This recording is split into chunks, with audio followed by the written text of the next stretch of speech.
first of all, Andy, your takeaway from that, and obviously I think you wrote the story quite early this morning that there's at least a stay of execution. Russell Martin will not be axed today, tomorrow, or at any time before the League Cup quarter-final against Hibs.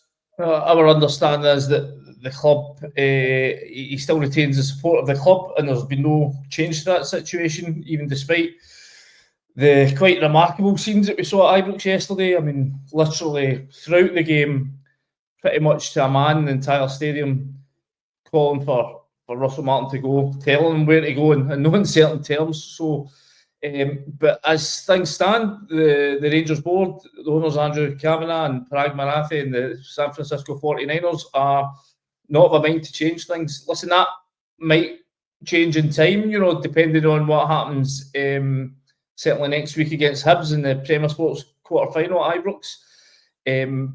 But I think in the eyes of the supporters, he's toast, he's done. They've made their minds up, I would say, long ago. I would say I think there was already, when he came in, it was the most lukewarm of receptions he got when he was appointed. I think the scepticism and the concerns that the fans have had since then have only grown.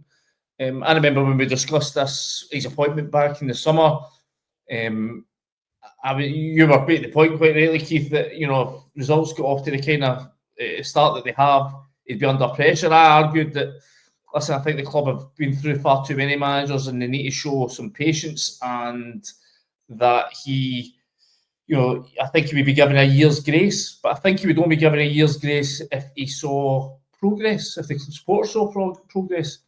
I think that's a team not just stalling, but going backwards at a rate of knots. I mean, this is... regression, Andy. It's in regression.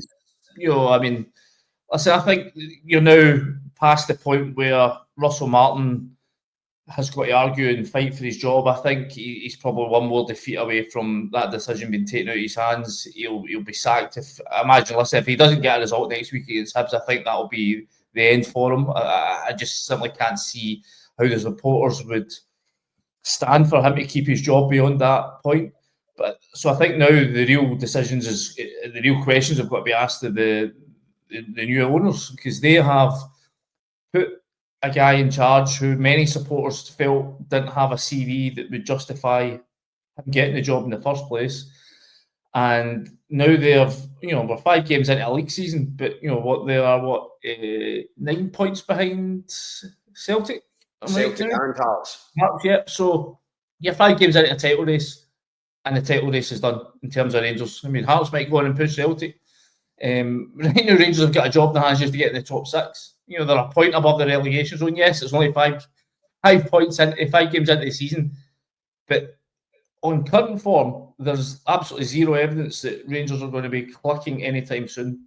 So the real questions now need to be asked of Kevin Thelwell, why he appointed him, why he felt that this brand of football that they are now pursuing under Russell Martin has been the way to go, and the owners for why they feel that he still deserves time yet to turn this around, because, as I say, there's so very little evidence to suggest that any kind of upturn is coming soon.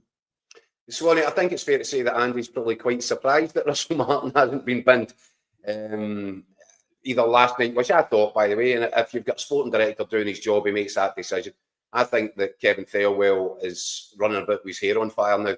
I think that a lot of the focus will shift onto him and the job that he's doing and the decisions that he's been making, because it was Thelwell and Greta Steinson that decided against the popular vote in terms of the people on the ground in Glasgow, the ones that matter, the supporters. They felt they knew better. They made that decision. They've been in charge of recruitment.